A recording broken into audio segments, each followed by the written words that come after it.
Xavier Moreau, bonjour. Bonjour. Je vous remercie d'avoir accepté de répondre aux questions d'Eurasie Express. Alors, vous êtes un ancien officier des forces spéciales françaises. Des parachutistes.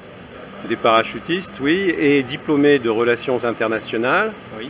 Et le fondateur du site stratpol.com. C'est ça.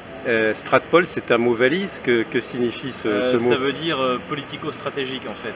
En fait, je ne voulais pas appeler un site d'analyse français géopolitique, parce que la géopolitique est très marquée soit du côté anglo-saxon, soit du côté germanique. Et donc ce qui est pur dans la tradition, je dirais, analytique française, c'est l'analyse politico-stratégique. Donc voilà, j'ai voulu condenser tout en faisant un clin d'œil en fait au site de référence, qui est le site américain Stratfor, qui n'est pas un site de nos amis, mais qui est malgré tout le premier site d'analyse sérieux géopolitique sur Internet. Qui est un site bien connu en effet. Et donc sur ce site, vous écrivez particulièrement sur la situation en Russie. Voilà, moi je m'occupe de la partie russe, ukrainienne, on va dire le monde slave en général. Et ukrainienne également, puisque vous venez de publier un livre qui s'intitule Ukraine, pourquoi la France s'est trompée, publié récemment. Aux éditions du Rocher. Voilà. Aux éditions du Rocher. Alors, en quoi la France s'est-elle trompée en Ukraine? Alors la France s'est trompée, elle s'est trompée récemment, parce que justement je fais un parallèle entre la manière dont la France a perçu le projet ukrainien il y a un siècle et la manière dont elle le perçoit aujourd'hui.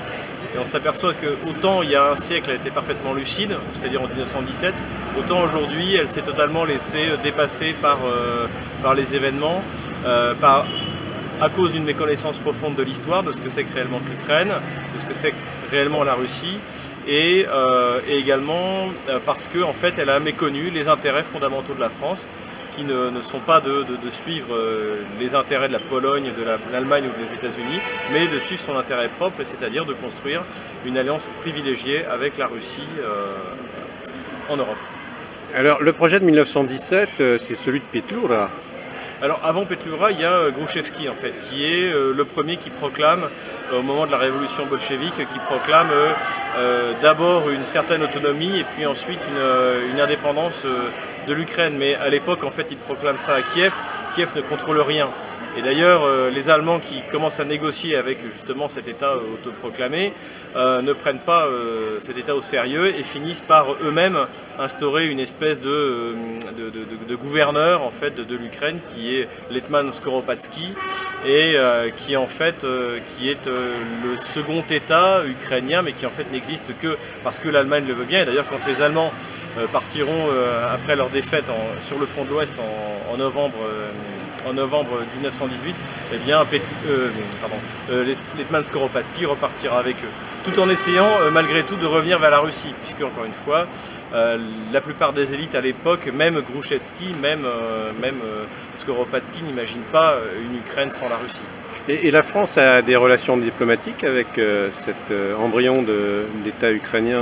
Alors non, la France envoie différentes missions, y compris parmi les ukrainophiles français, qui sont très minoritaires et qui essaient désespérément de montrer aux Français que justement les États ukrainiens qui naissent successivement, qui ont une durée en moyenne de 6 mois à partir de 1917, essaient de montrer que ça peut être un allié fiable, mais il apparaît clairement aux Français que finalement en fait tout ce qu'ils attendent c'est l'alliance avec l'Allemagne. Qui par exemple parmi ces ukrainophiles? Par exemple il y a Pélissier, donc, qui est le fondateur de l'agence des nationalités en France, donc avant la Première Guerre mondiale, qui est un franc-maçon et donc qui est très lié notamment aux loges maçonniques ukrainiennes à Kiev, qui sont les loges nationalistes, et qui tente de créer un mouvement qui s'appelle Jeune Ukraine au début de l'année 1918 pour essayer de faire basculer l'Ukraine du côté français, ce qui sera un échec total, parce qu'encore une fois, le projet Ukraine est un projet polono-autrichiano-germanique, voilà, jusqu'à ce qu'il soit repris un siècle plus tard par les Américains. Et oui, donc en fait c'est un échec total, et l'Ukraine est une entité fondamentalement hostile à la France, il faut quand même le noter. Oui, la Troisième République est ce comme on le dit, la République des Jules. D'ailleurs, Nina Berberova a écrit des choses intéressantes sur l'action de certains hauts fonctionnaires ou de certains responsables de la Troisième République auprès du gouvernement russe, enfin, du gouvernement du tsar au moment, et du gouvernement provisoire qui a suivi, donc au moment où démarrait cette révolution, ce coup d'État, selon les interprétations qu'on en fait. Mais ça n'est pas là le propos essentiel de notre interview. C'est une parenthèse que je trouve très intéressante. Ça montre à quel point vous travaillez le sujet et vous avez... Disons on peut dire que ce qui est intéressant aujourd'hui, c'est que les forces qui sont hostiles à la Russie aujourd'hui et qui sont pro-ukrainiennes sont à peu près les mêmes du point de vue idéologique de celles qui étaient hostiles à la Russie et pro-ukrainiennes en 1917. C'est-à-dire qu'aujourd'hui, par exemple, des gens comme Bernard-Henri Lévy considèrent la Russie comme une puissance conservatrice, chrétienne, dont il faut venir à bout. Et c'était exactement pour la même raison que c'était essentiellement les loges maçonniques, c'était la gauche française qui était extrêmement hostile à la Russie, et donc pro-ukrainienne, mais pro toutes les nationalités au sein de la Russie pré-soviétique. Et en fait, l'objectif ultime était, bon, d'une part, évidemment, cet engouement pour la nationalité qui est très 19e siècle, mais en même temps, surtout, la destruction du dernier grand empire chrétien en Europe. Alors, vous citez Bernard-Henri Lévy, ça nous ramène à notre sujet, puisque vous dites que Bernard-Henri Lévy reproche son conservatisme à la Russie actuelle, alors que lui-même est un néoconservateur, et que la politique qui a été menée par les puissances que vous citiez tout à l'heure, les États-Unis en tout premier lieu, puis l'Allemagne et la Pologne en Ukraine, est un projet néoconservateur de cassure au milieu de l'Europe, au niveau de l'isthme européen, comment dire, le but est de retirer l'Ukraine de la sphère d'influence russe. Si tant est qu'on puisse parler de sphère d'influence, il y a une complémentarité sur le plan historique, économique, etc. de l'Ukraine et de la Russie. Donc le projet néoconservateur, la France s'est impliquée dedans avec notamment un ministère comme le ministère Fabius, que je qualifierais de ministère néoconservateur. Il faut dire que le terme conservateur n'a pas du tout la même signification en Russie, en Europe du point de vue classique, comme il peut avoir aux États-Unis. Aux États-Unis, les néoconservateurs, ce sont les anciens trotskistes ou maoïstes, comme en France, comme Bernard-Henri Lévy. Et en fait, leur conservatisme consiste à maintenir ou à développer une hégémonie américaine qui s'est développée après la Deuxième Guerre mondiale. Et en fait, leur conservatisme repose là-dessus, c'est-à-dire que l'Amérique a à la fois un droit et un devoir sur le monde en général et sur l'Europe occidentale ou l'Europe en particulier, et c'est ça leur conservatisme. Le conservatisme, je dirais, du point de vue européen ou du point de vue russe, c'est surtout le fait de considérer que les nations ne naissent pas de rien, qu'on n'est pas des individus sans racines et qu'on est au contraire d'une longue tradition, chrétienne en l'occurrence pour la France et pour la Russie, et qu'on doit se développer de manière harmonieuse justement dans le respect de ces traditions et dans une économie qui soit, on va dire, une économie de marché, mais contrôlée. Voilà. Oui, en effet, il y a une certaine ironie dans le fait que Bernard-Henri Lévy reproche à la Russie son conservatisme, alors que le néoconservatisme américain, en effet, qui prône l'hégémonie universelle des États-Unis, s'appuie sur des valeurs qui ne sont pas conservatrices, précisément. Oui, non, au contraire, si vous voulez, on est dans un processus révolutionnaire, une révolution qui a commencé à l'époque des Lumières, où il s'agit de libérer l'être humain de tout ce qui peut le contraindre. Donc la première chose qui le contraignait, c'était la religion, ensuite ça a été la patrie, ensuite c'était la famille, ensuite ça a été son sexe.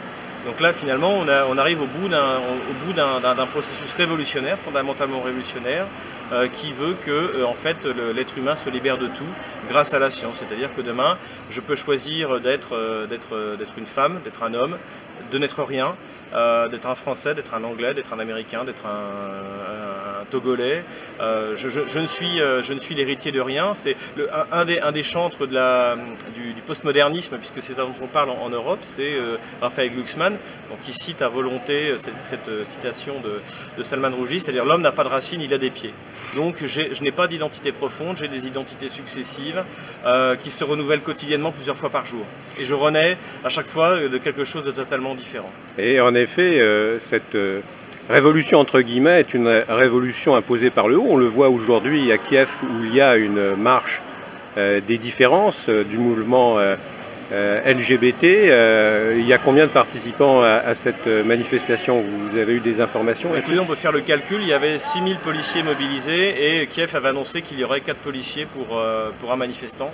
Donc voilà, on peut faire le calcul, il doit y avoir à peu près, à mon avis, il y a plusieurs centaines de manifestants. Alors c'est un progrès, puisque l'année dernière, il paraît qu'il y avait 300 manifestants à cette C'est un gros progrès marche. dans le sens où ça s'est fait dans le centre de Kiev, alors que l'année dernière, il l'avait fait à l'extérieur de Kiev.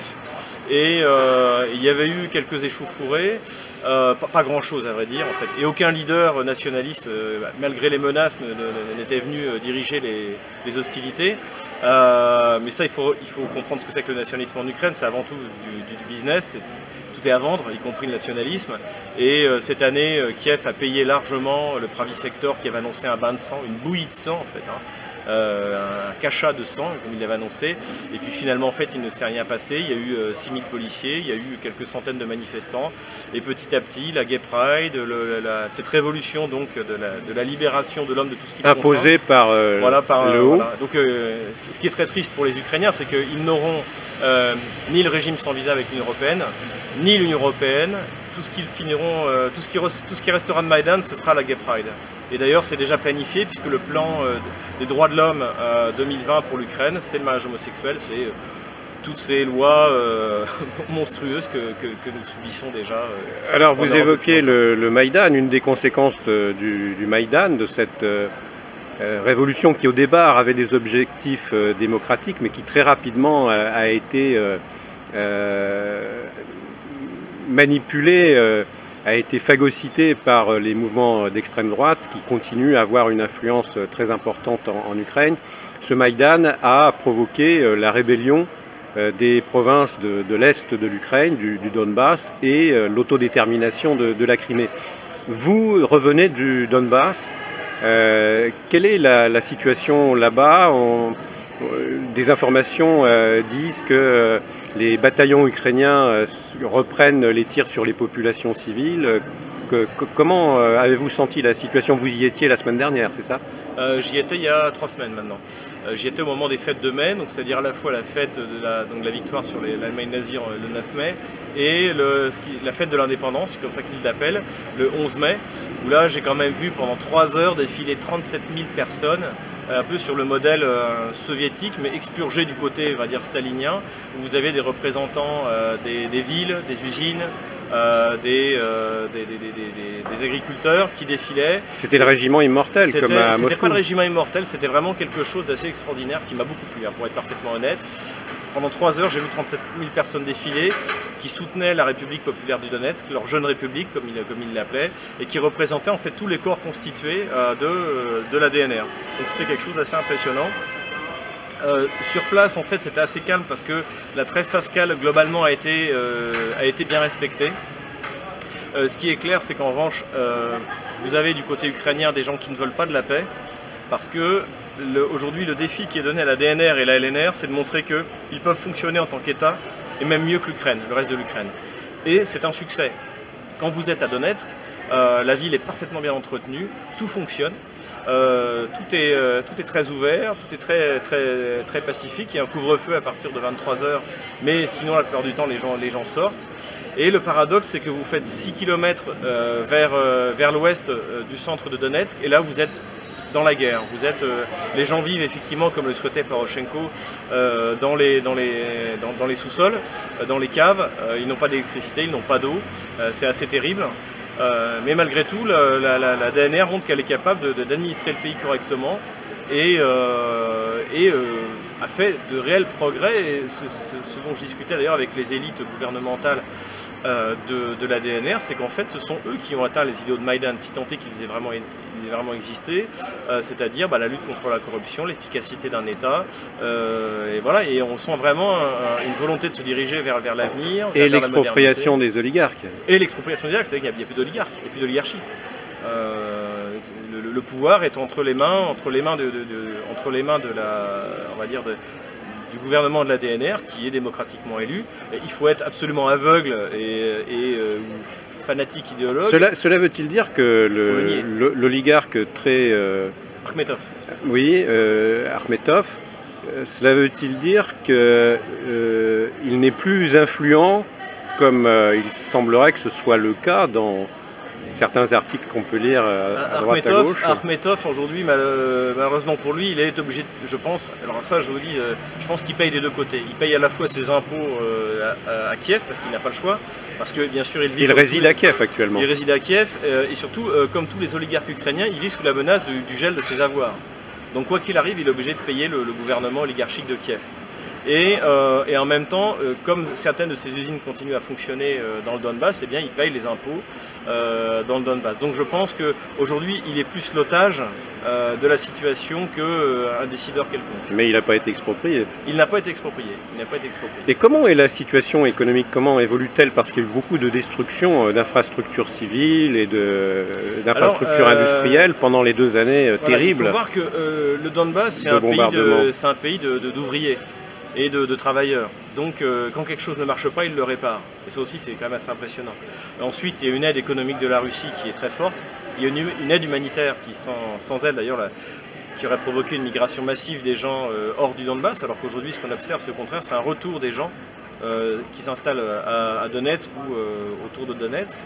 Et donc en fait, dans ce sens-là, on peut dire que le Donbass, la DNR, la LNR sont en train de réussir un peu la construction de cet État. Et de toute manière, il est clair que dès le début de la guerre, ils ont vu la nécessité, ils ont compris qu'il y avait une nécessité de continuer dans la durée. Ce que n'a pas forcément voulu Kiev de l'autre côté, c'est-à-dire que le Donbass, côté occupé par Kiev, en fait, vit au jour le jour, comme le reste de l'Ukraine. Et dans des conditions épouvantables. Et à terme, il est fort possible que le Donbass, la DNR, la LNR deviennent des exemples pour le reste de l'Ukraine. Et c'est sans doute pour ça aussi qu'il y a un blocus à la fois humain et économique de Kiev vis-à-vis du Donbass. Il est évident que n'importe quel Ukrainien qui débarque à Donetsk verra qu'on vit mieux à Donetsk que dans le reste de l'Ukraine. C'est incontestable. Et donc ça, effectivement, pour Kiev, c'est quelque chose qui doit être absolument cassé. Ça rentre en ligne de compte dans le conflit. Ah oui. C'est le soft power du Donbass. Mais exactement, mais de même pour la Crimée.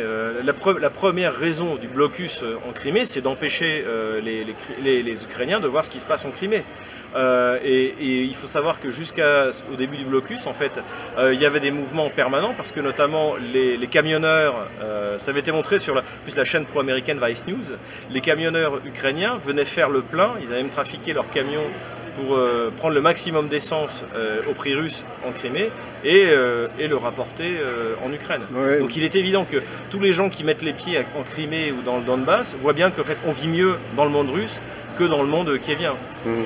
Oui, je confirme, j'étais en Crimée l'été dernier et j'ai vu pas mal de plaques ukrainiennes, ce qui n'est pas forcément le cas pour les plaques russes à Kiev. Pour ce qui concerne les extrémistes, parce que je pense que la population ukrainienne n'est pas si anti-russe que ça. L'extrémisme en Ukraine, avant tout, c'est du business. Alors, vous avez quelques idéologues, des gens comme Bieletsky, comme Paroubi, qui sont des fanatiques, mais globalement, malgré tout, ce sont des clubs de hooligans qui ont toujours été habitués à être payés par les oligarques pour les envoyer tabasser, massacrer ou piller ce pourquoi ils avaient été prévus. Et globalement, il y a aujourd'hui des gens du private sector qui font de la contrebande avec la DNR ou avec la LNR. Parce qu'avant tout, ce sont des bandits. Le private sector, ce sont des bandits.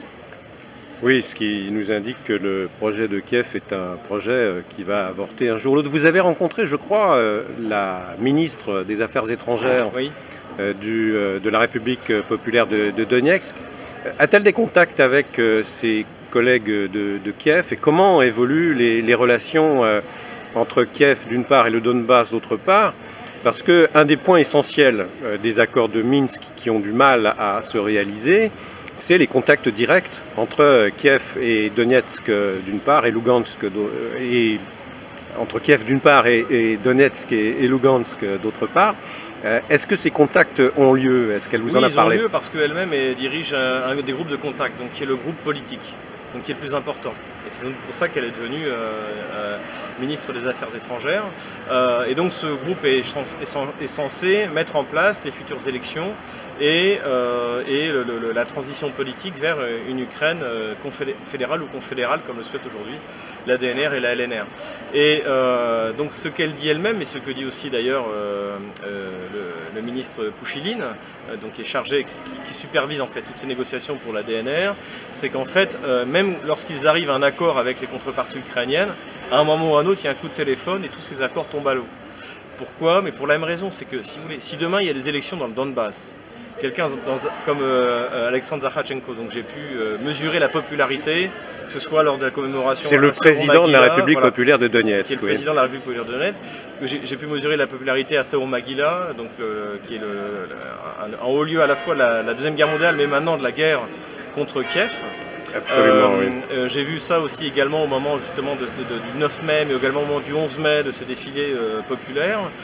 Il est extrêmement populaire. Si demain il y a des élections, la DNR entière va voter pour Zakharchenko.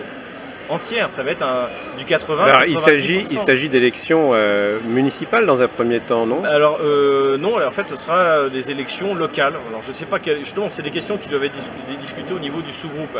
Mais il est évident que Kiev ne veut absolument aucune élection dans le Donbass, parce que aujourd'hui Kiev comme l'Occident vivent sur le mythe que le Donbass, la LNR sont occupés par des groupes terroristes qui terrorisent la population. Et s'il y a des élections démocratiques avec l'observateur de l'OSCE, l'Occident et toute l'Ukraine s'apercevra qu'en fait, c'était pas du tout une occupation par des terroristes, c'est un pouvoir extrêmement légitime, bien plus légitime que le pouvoir à Kiev, et qui amènera de manière invariable Zakharchenko au pouvoir. Donc évidemment, Kiev ne veut pas de ça.